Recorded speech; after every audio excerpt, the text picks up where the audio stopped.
Welcome to another episode of Epic Sketch Time. My name is Mark Monlux. I'm a freelance illustrator in Tacoma, Washington. I got a couple books out. One's called The Comic Critic Presents Seldom Seen Films, and the other one is The Comic Critic Presents Blockbusters. Both of them are compilations of cartoon movie reviews I've drawn in the past. Gentlemen, why don't you tell me about some of the publications you've done? I'm Bill Morse. I'm a freelance illustrator and cartoonist. I work mostly on a web comic called Rhapsodies, which I've occasionally done print versions of for conventions. Bill, would you mind adjusting your volume down a little bit? You're coming across a little loud on my speaker. Yeah, I have it pretty low to the point where I can barely hear you guys. Am I sounding? I'm not hearing the buzz now. Well, there wasn't a buzz. You're just coming across loud. Patrick, how's he coming across to you? Loud or okay? Patrick? I can hear both of you fairly well. Okay, so maybe it's just my speakers. Yeah, because I have my... I heard a weird, like, digital quacking sound when Bill was talking, but it's not there all the time. Yeah, I heard it too. But at the moment I have my volume set to about whatever 3 would be. So if I set it any lower, I won't be able to hear any of you. Well, I don't think we're quite to the yet of having to wear headsets. That might be part of the control that we may have to do in the future. But I know that when I do a video group, often we have to do that. We have to have one person put on a headset and so that they can control their sound individually through their microphone and their speakers, because the differential is just too great. Mm-hmm. It's fine when everyone's talking like this, and then you got one guy who's talking like this, and it doesn't go very well in the recording. It's good to see you guys all again this week. Mm-hmm. What projects are you all going to be working on today? Well, I was thinking of doing some brainstorming for this character design challenge. Today's topic apparently is, this month's topic apparently is burlesque dancers, which not sure where to go with it at the moment beyond just pinup material, though at the moment I'm thinking of the 3 dancers from You Gotta Have a Gimmick in Gypsy.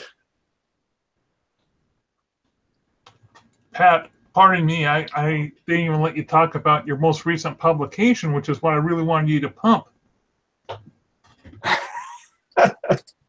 Yeah, so my most recent publication is the third issue of my ongoing comic, The Devil and Mr. Gandhi. You can read most of it for free at devilandgandhi.com.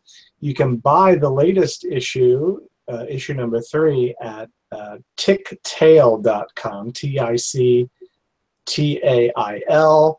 You can go directly to the site or go directly to my personal site, inkpuddle.tictail.com.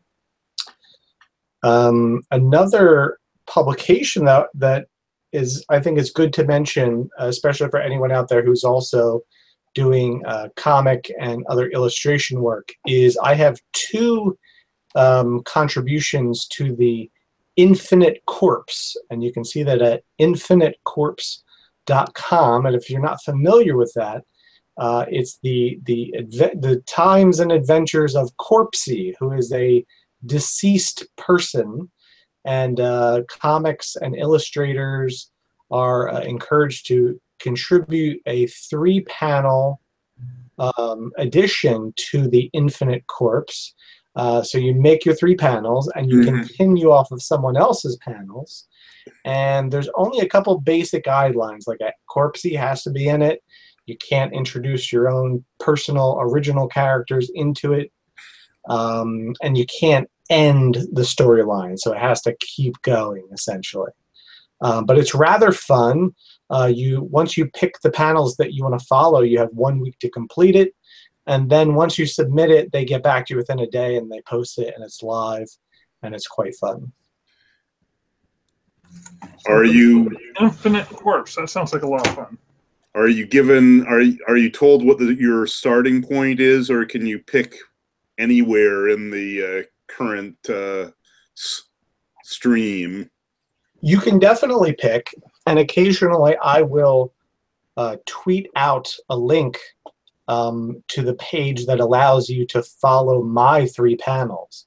So I have encouraged some people in the past to say, hey, why don't you pick up where I left off? And a comics creator friend of mine, Jim Kersey, who has shown up once or twice to Epic Sketch Time, he actually continued off of my 1 set of panels. But you can contribute more than once. You can see some of the other really cool comic creators and illustrators that have contributed. You could even, contribute panels after someone that you admire. So you can find some cartoonist or a comics creator whose work you enjoy, and then kind of continue off of their 3 panels. It's pretty cool.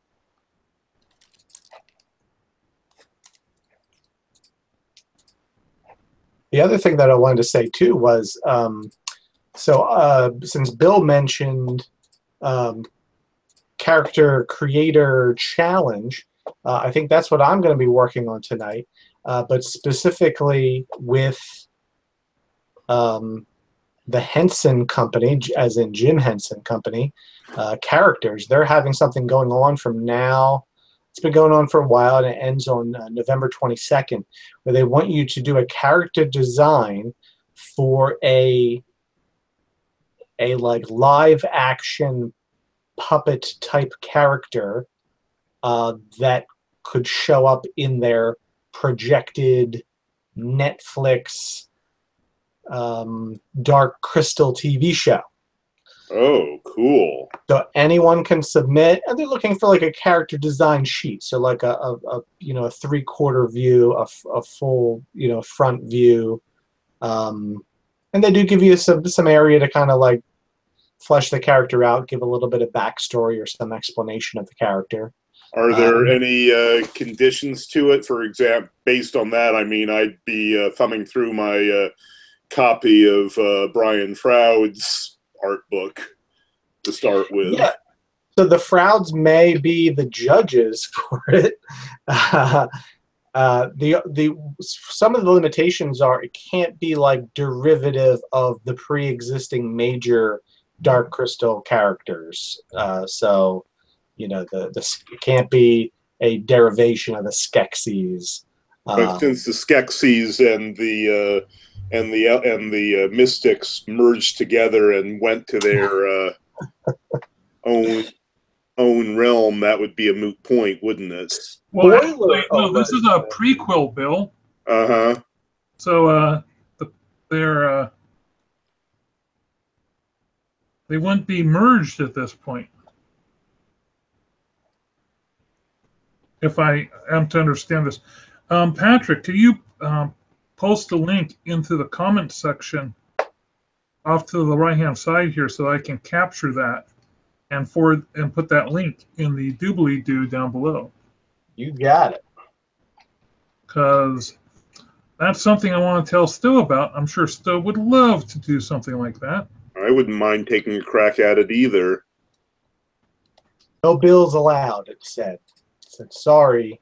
Bill Morse, not allowed. No.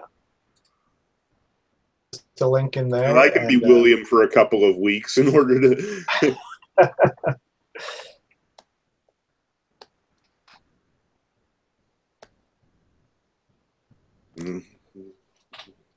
My brother Scott did not want to be called William. There was a song when we were growing up called Little Willie. Yeah. I mostly avoid it, but it's how I can't avoid it completely since it's how I sign my checks. But did you ever hear that song? I'm You can't beat Willie now. Willie won't go. I'm comfortably sure I missed it. Whoa, no. Oh, man, I got now it's stuck in my head. Little Willie won't go. It's one of the pop music era of the 60s. And it's going to linger in my subconscious until I find the song on Spotify or something and play it. Happily, that sounds like one of the ones that the schoolyard bullies were unaware of. Yeah, none of your age group, I don't think. Mm.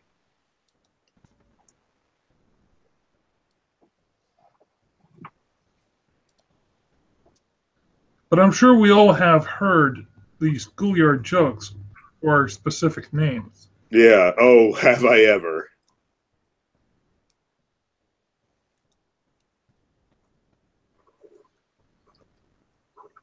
Patrick. Yes, sir. What type of schoolyard joke is there about your name? None. None come to mind. I just want to let you know.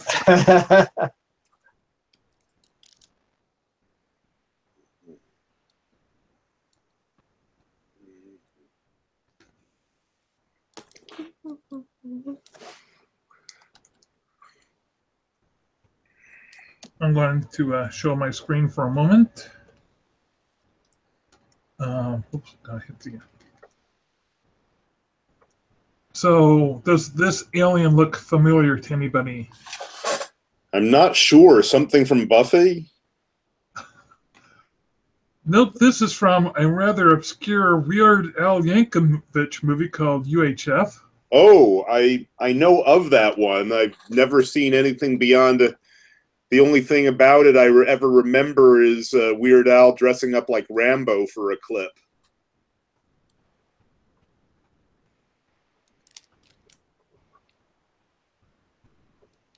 Speaking of movies, I finished watching my selection early for a change.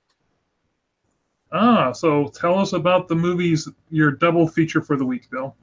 Ocean 11, I would call overrated. I can take or leave it. I think the remake with was better. I think a lot of the problems I have with it was the 60s. Was 1960, were they still doing the self-editing shtick with they didn't want crime to be paying? Because I know a lot of caper films suffered from that.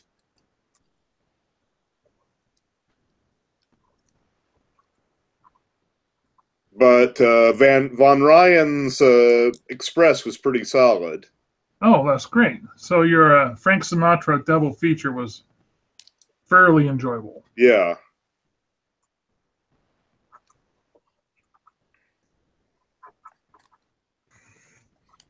Yes, I've seen Von Ryan's Express a number of times. It was a TV staple growing up. Really? Okay.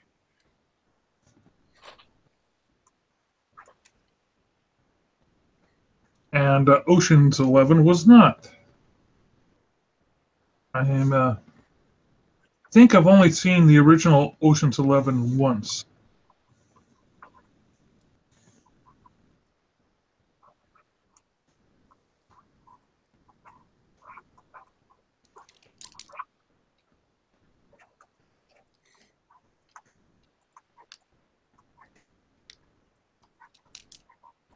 And it didn't have a sub in it, did it? Ocean, a sub? No, I don't think so. Okay, there's a different Frank Sinatra bank heist thing that involves a submarine sticking up an ocean liner. No, considering it would be hard for both an ocean liner and a sub to show up in Las Vegas. So that's what I thought. I just want to be clear. Mm-hmm.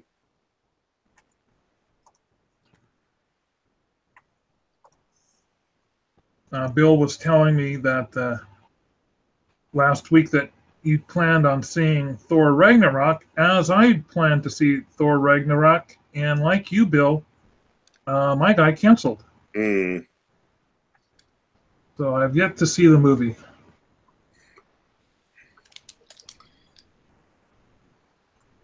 Apparently, my guy remembered that he had a work date with a friend of his. He's a writer, so he schedules times to sit down and just sit in a room and write with other writers to kind of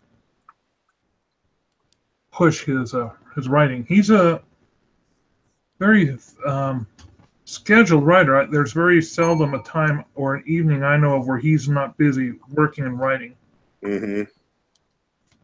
Yeah, with my guy, it's not so much the schedule. It's he has serious issues with big crowds, so it's picking the right matinee for him. And so he's going, you can go on your own, and I'm going, I don't have a problem with crowds, so based on that, I don't need to sacrifice my work hours when a weekend works just fine for me.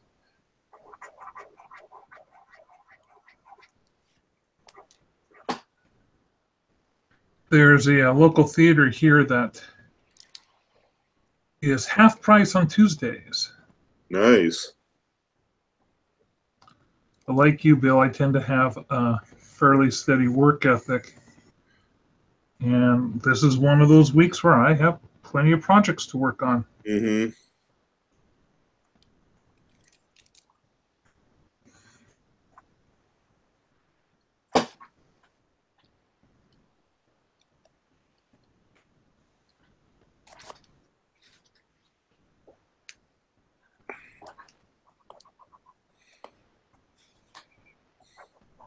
So, Bill, I'm noticing your visual reference for your burlesque is actually a man playing a trumpet.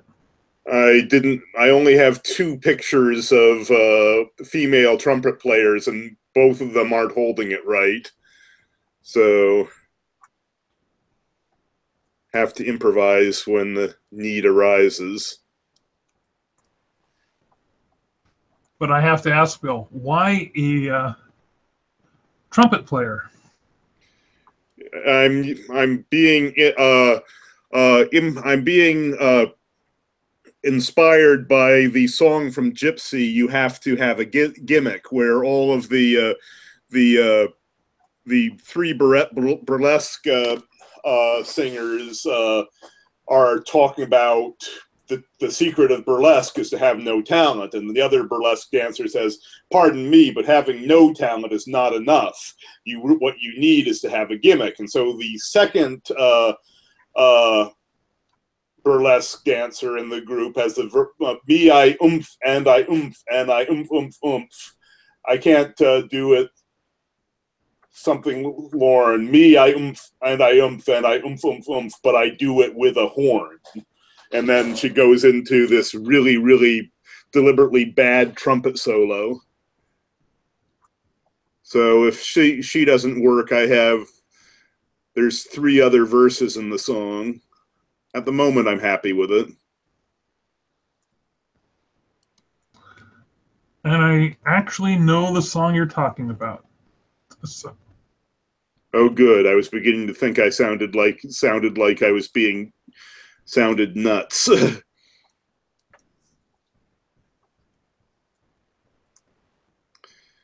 My second choice was the one who did it with pizzazz.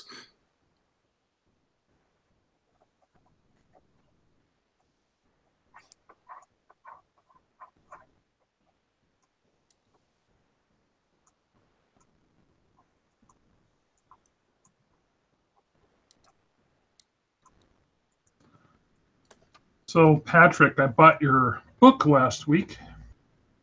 Yes, you did. And you had a fascinating and somewhat challenging thank you sketch request, which is a kind of a Gandhi meets epic sketch time,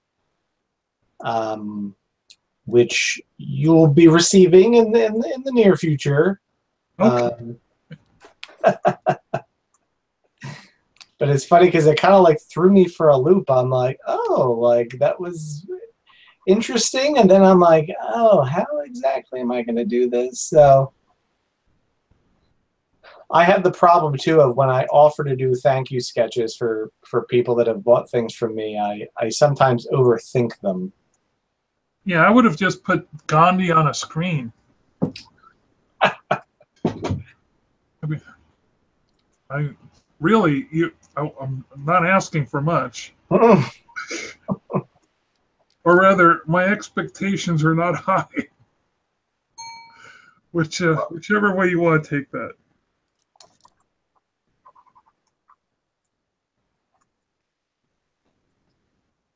So tonight is my wife and I. We go out to eat on Mondays because my wife doesn't like to cook on a Monday, and I offered to pick up some Indian food earlier today when I was in downtown Tacoma. But we had that a couple weeks ago, so she wasn't feeling like Indian food. Last week, I'm trying to remember what we had last week. Is there a dominant ethnic food in Tacoma, or one that gets Korean, isn't it? There are, in this neighborhood,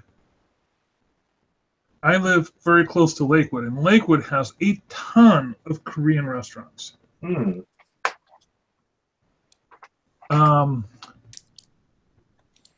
Though we don't have Forget About It, which is, I understand, a pretty good pho restaurant. But we have lots of other funny named pho restaurants. It's so funny. There seems to be a competition for what kind of faux puns you can have. The new one that opened up in the U District is faux shizzle. Oh, that's good.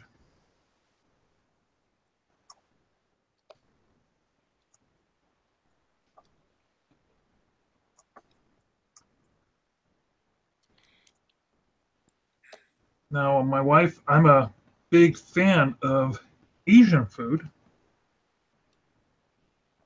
My favorite is Japanese. Unfortunately, there's not much in the way of good Chinese restaurants that I have found in Tacoma. Most of them are just so-so. There used to be a wonderful place called Charlotte. Is that General So-So? Ooh. Yeah, you like that?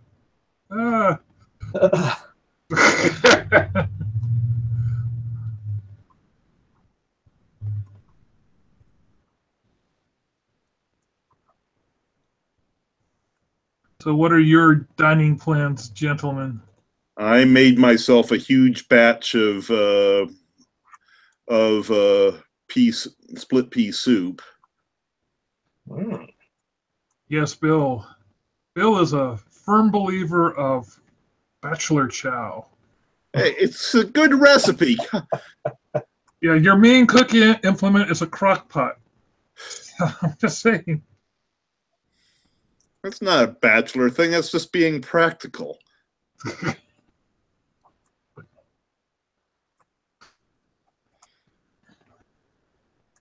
And Patrick, what are your dining plans? Dinner has already been consumed because it's almost on 8 o'clock right now here on the East Coast. And we had home cooking. I do a thing that I like to call broccaflower, and it's kind of a broccoli cauliflower casserole type of dish that I make in a very significantly sized casserole dish. So it makes more than one night's meals. That sounds delicious.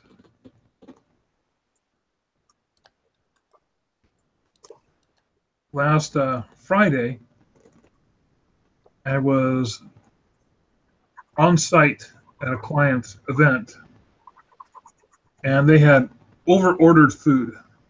So there were all these takeout sandwiches. And he says, Mark, you want to take some takeout sandwiches? I said, sure, I'll take one or two. So he gave me one or two boxes. Ah, So I've been eating a lot of sandwiches this weekend for fear of having them go to waste.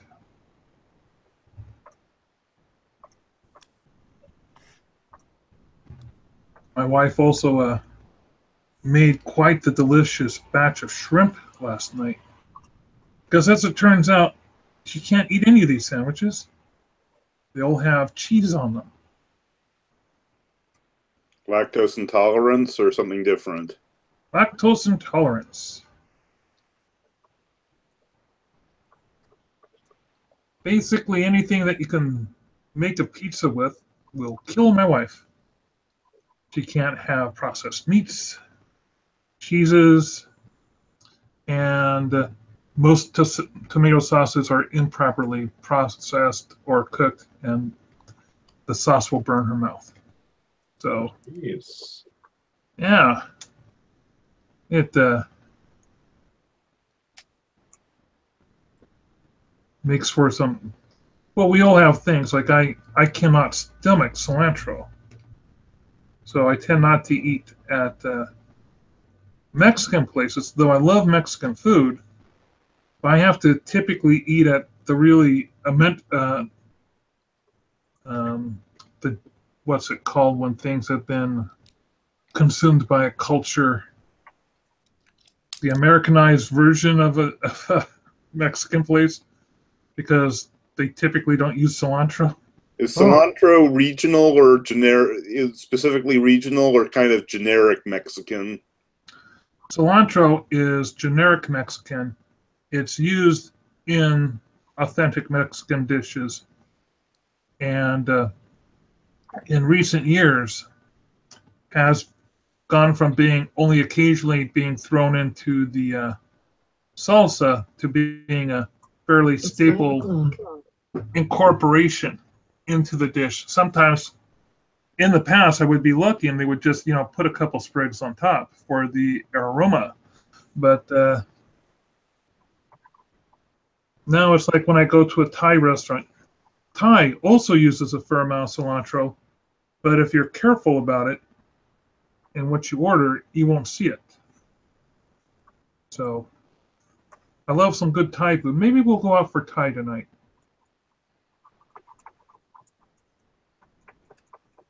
Bill, that has me wondering, in your split pea soup, is it a vegetarian recipe or do you put like ham or some other kind of meat flavoring in it? The way the recipe is, it could be vegetarian. I usually just, and while the recipe calls for a ham hock, that's very optional. Personally, I've never noticed that big a difference in the flavor. I generally just do the peas, onions, and a stock, which is usually either beef or chicken. Though this time I'm doing a mixture of beef stock and miso stew, but I'm sure you could just as easily use a vegetable stock to go with it. Sure. Where did you pull the recipe from, Bill? Oh, this is an old favorite. This is an old favorite of my mom's from back when we lived in Uppsala for a year.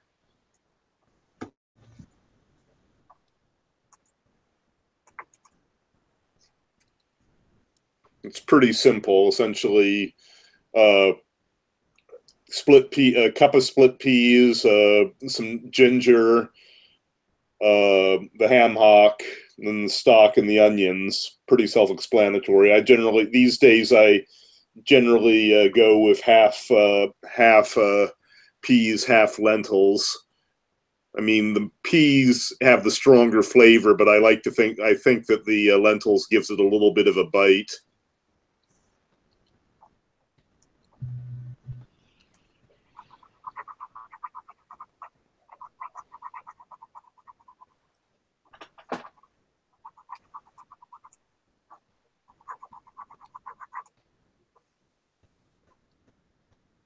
So I think I watched my final horror movie for a while.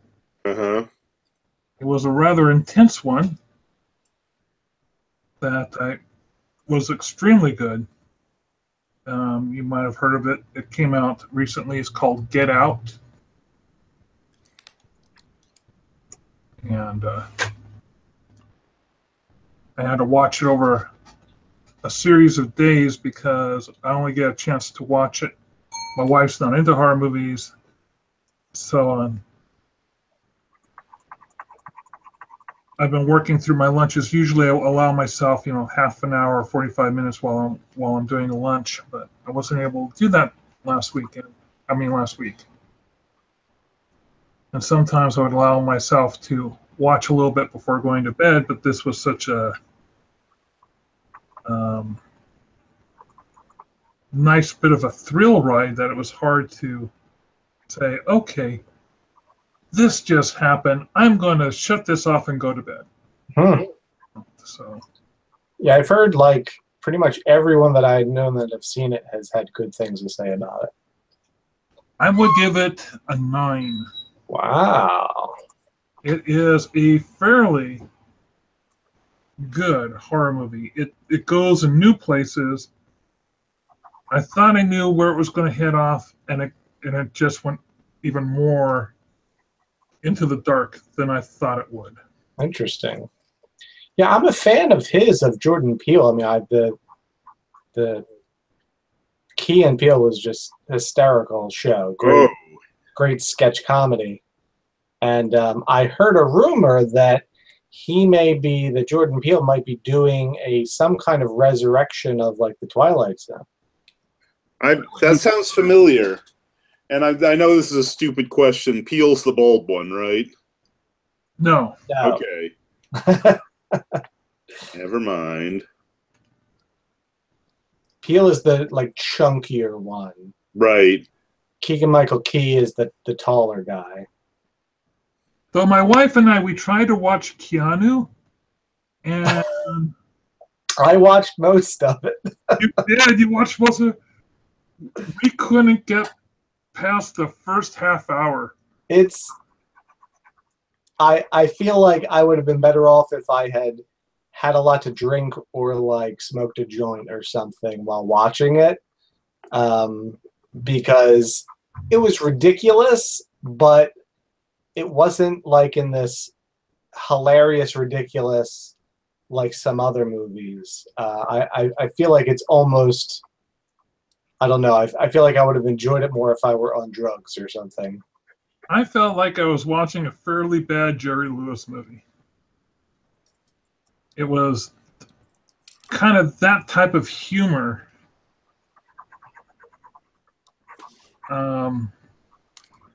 Little juvenile. Well, no, a lot of juvenile. I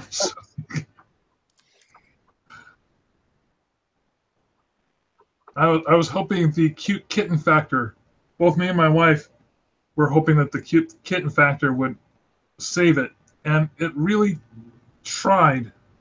But yeah, because most of the humor is pretty much with these bunch of is the running gag of all these thugs falling head over heels for a tiny little kitten. Oh, Bill, you need to watch this movie. You just said it. You just didn't You just said you didn't like it. That doesn't mean I don't want to inflict pain upon you, Bill. I think to fully capture what this movie's about, the full essence. I'm kind of curious. What do you have on your game plan for this next week, Bill? At the moment I'm still thinking about it, but I have a few But our last conversation actually gave me a month's worth of material. So what I have includes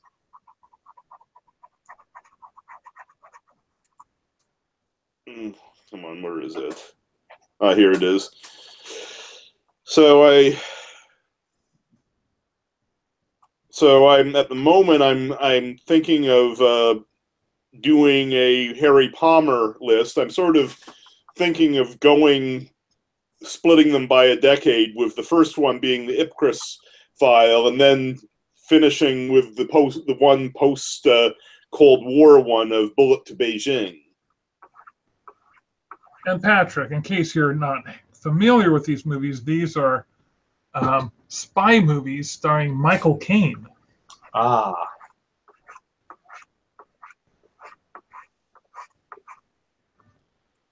And let's see, then you would Wait, also... did Michael Caine work in movies before he was Alfred the Butler? Yeah. Oh, someone's trying to be so funny. Yes, exactly so. General exactly so? Oh. Oh, no. Tell me, Patrick, have you ever seen A Man Who Would Be King? No. Oh, well. Oh. Definitely worth watching sometime. Should I go see it? Yes. It is. It's one of the best adaptations of prose. I mean, John Hughes, not John Hughes. I'll remember the correct name in 5 minutes and I'll hate myself. John Huston kind of specialized in doing good adaptations of books for a good chunk of his career, and Man Who Would Be King is definitely the best of them. It stars Michael Caine and Sean Connery. Who else is in this wonderful film? That's the two main folks. It's quite the adventure story. I think it's one of my favorite Sean Connery performances, since he's doing a wonderful job playing against type.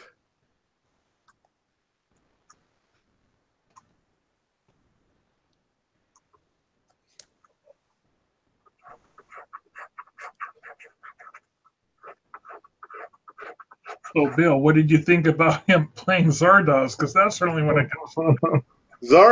Zardoz is, I think it's better than people give it credit for. I'm not sure if I'd recommend it either, but I think I think everybody needs to watch Zardoz. I love Zardoz. I mean, it's weird. Based on what everybody said, I was expecting it to be a bit more Road Warrior-ish. And no, it's nothing like that.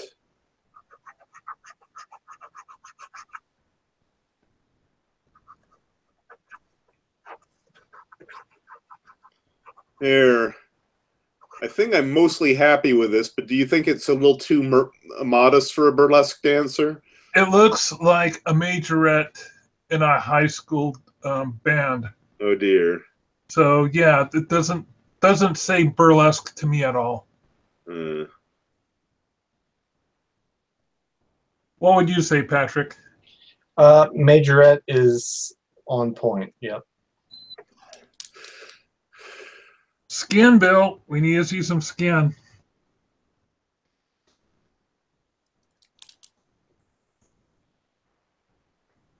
I think it's tough too with that pose, because even if we can envision like her, her bodice, if it were more of like even if we were told it was more of like a lingerie type of top, the way she has her arms, you can't quite see it that way. Mm-hmm. The way the pose is, let's see. Can you say something, Bill? Yes, I can. Something.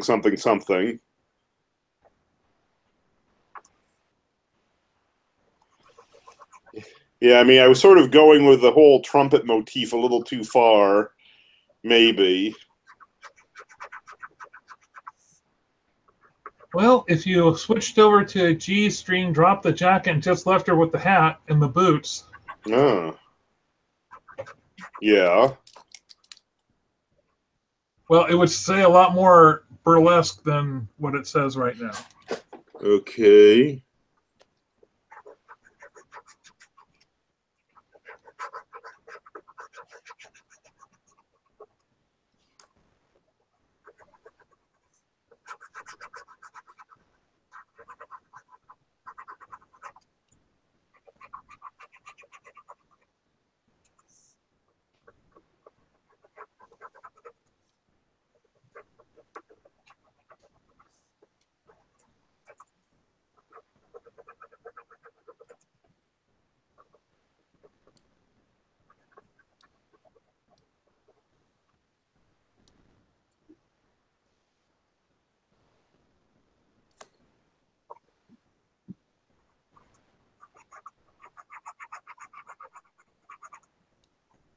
I would give her more of a calf.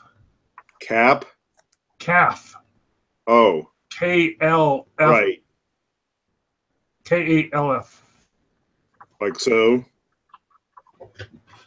Yep. But that was just me. Mark's a calf man.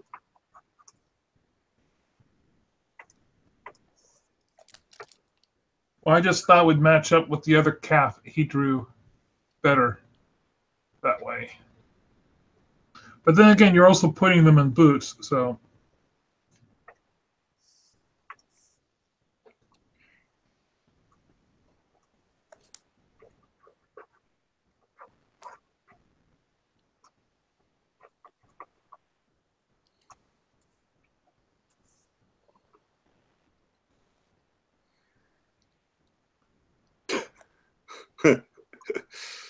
I've been trying to think of the last play I went to see that was not a musical. Oh. And it was Dangerous Liaisons. I've never seen the play. I always liked the movie. I remember having mixed feelings about the movie with John Malkovich in it. I liked the movie quite a bit. I saw this play shortly after I'd seen the movie. But the whole burlesque element that you're working on reminded me of the play I went to see.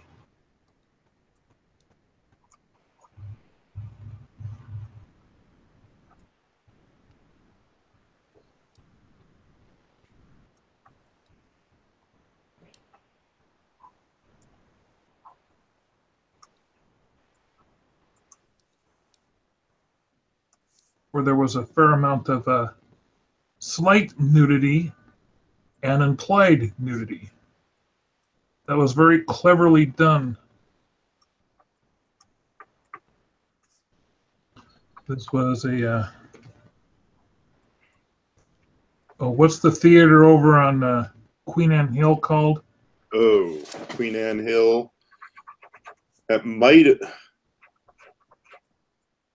I'm not sure if that's still there. If it might have been where the act used to be.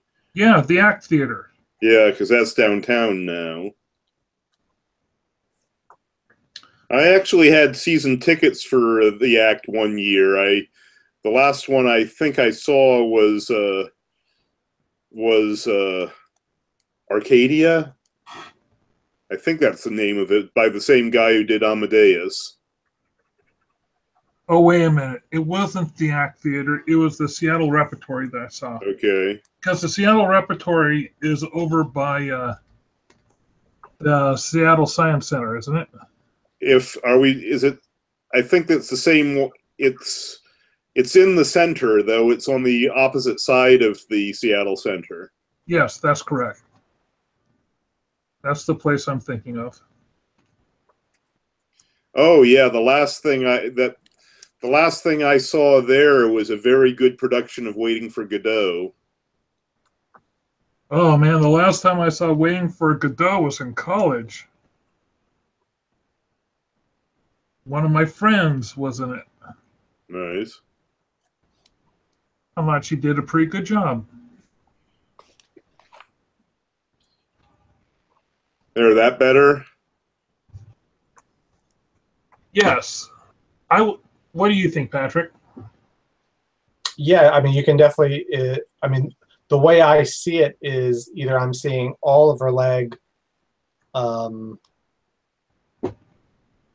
It almost looks like so the back of it is like flared out, like it's a little bit on the back side. But when I first caught a glimpse of it, I almost thought it might be like see-through, which was also very appropriate.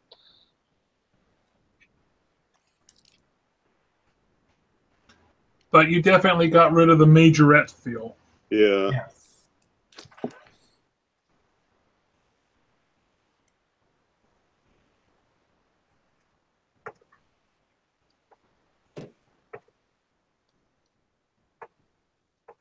You may have explained it before, Bill, but what So is it like a daily type of design challenge? Oh no, it's a monthly design challenge.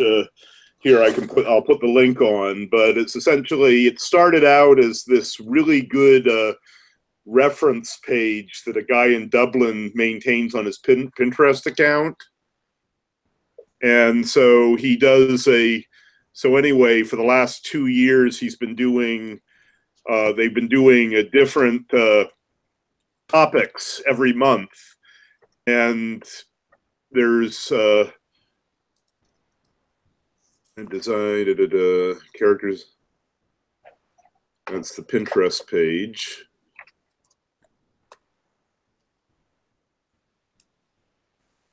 Ah, there it is. And so there's people who are working on there's a lot of really high-end people working on it. So I joke that you go in not to win, but to do something that does not embarrass you.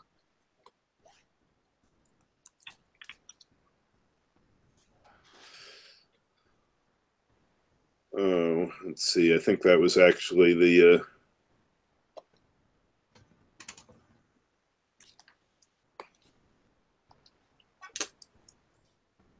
oops. So do you submit something at the end of the month? You submit it when you finish it. Okay. But the deadline is the 5th.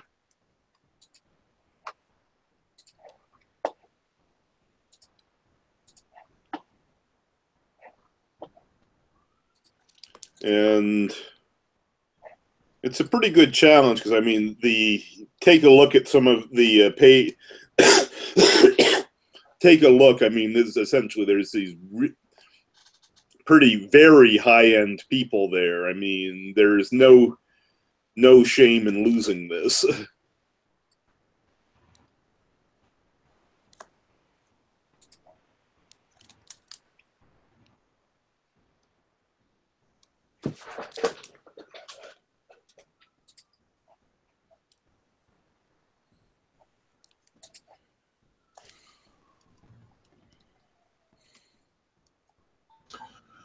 Gentlemen, what is your Thanksgiving schedule looking like for next week? Will either one of you be able to attend if we have an Epic Sketch Time?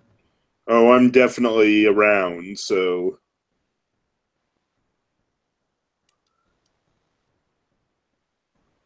Yeah, usually Mondays are pretty open for me. I think the times that you've kind of called off Epic Sketch Time on Mondays, it's been very appropriate. So.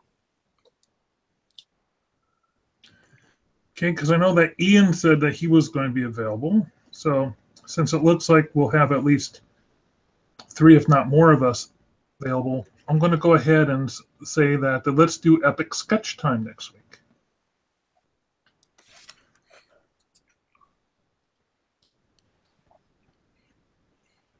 And it might be a little bit more play by ear through the holiday season.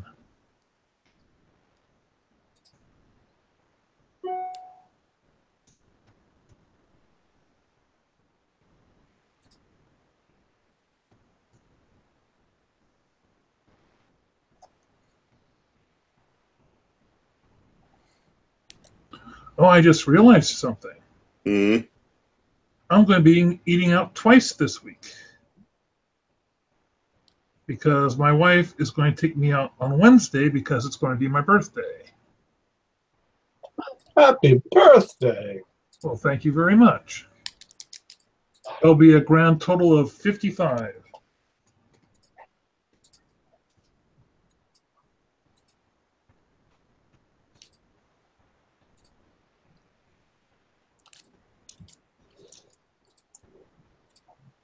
And we'll be there's a place called CI Shenanigans. It's not the most high-end restaurant anymore in Tacoma. Certainly, my wife was willing to take me to some truly top-of-the-line places. But they make this lobster bisque soup that is just phenomenal. And every time I go there, keep thinking, boy, I would just love to have just, a big bowl rather than just a cup of this soup. And so I'm contemplating just ordering a bowl of the soup and maybe a calamari appetizer.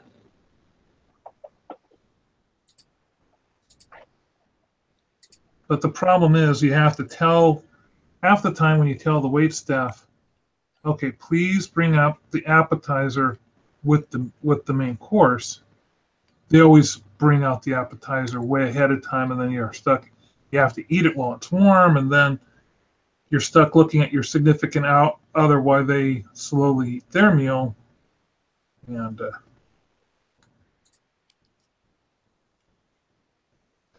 it's problematic.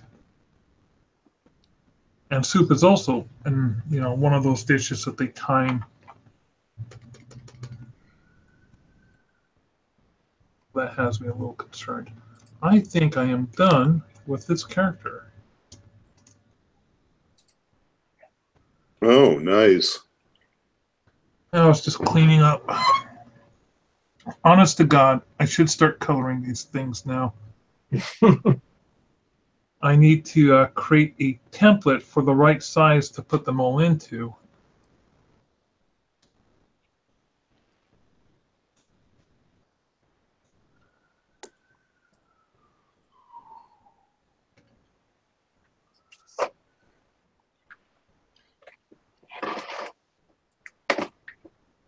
And if I color one every Monday, I'll have a deck ready in a year.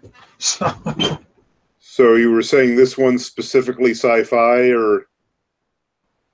Well, this one is, the name of the movie is UHF. Right. So, yeah. Oh, you mean, no, the next one would be Aliens, not sci-fi. Okay. Well, some of the aliens are science fiction aliens, some of them are horror movie. Most of them are horror movie aliens.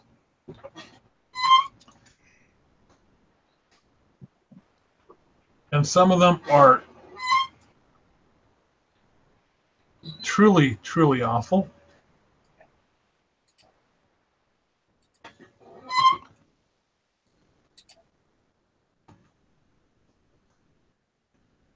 Others aren't so bad. But people are going to be saying, why aren't you doing Invasion of the Saucermen? Or did I do Invasion of the Saucermen? Saucermen is the one where they have they inject alcohol into your system. That's the ones. I don't remember you having them.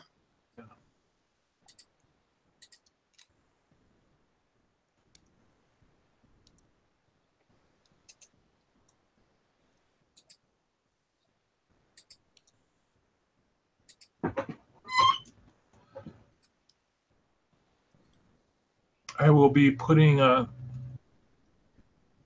don't know if you gentlemen had a chance to look at last week's video with the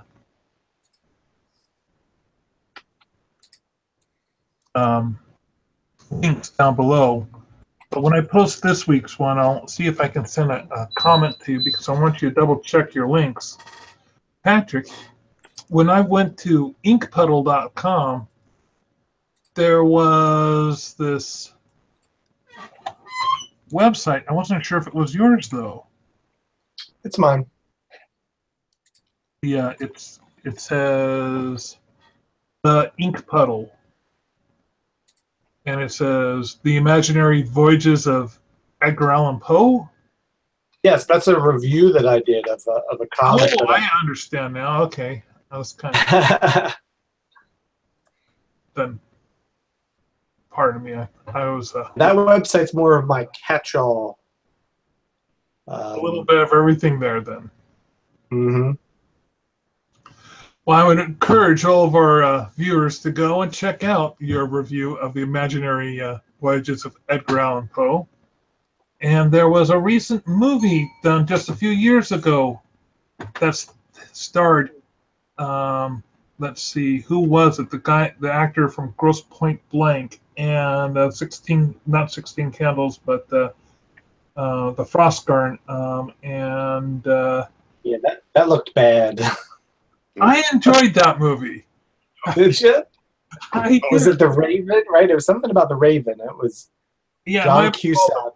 the John Cusack in a Yep. thriller mystery thing. No, I'd give it a 7. Wow. I enjoyed that movie. Wow. As he wrote The Imaginary Voyages of Edgar Allan Poe, I would encourage you to watch that movie simply so that you can berate it at your leisure or comment. And we have reached another end of the hour for Epic Sketch Time. I want to thank my guests, Bill Morse and Pat McCuen. Mm-hmm.